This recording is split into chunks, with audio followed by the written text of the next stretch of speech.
Hoy, parang lain ang sagot mo. Laging pa ako matulog. O, sige na. Help please, help please. So, ikaw na, Jasmine. Ano ang mahalaga sa iyo, pera o pamilya? Ano ito at bakit? Pamilya.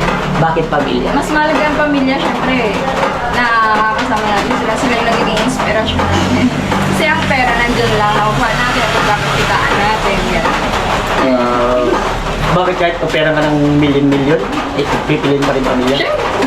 Makuha naman natin yung million na yun eh. Kung magsusulikat tayo kasama pamilya natin. Wow! That's good. So, ayan, by the way, thank you sa sagot ninyo, no?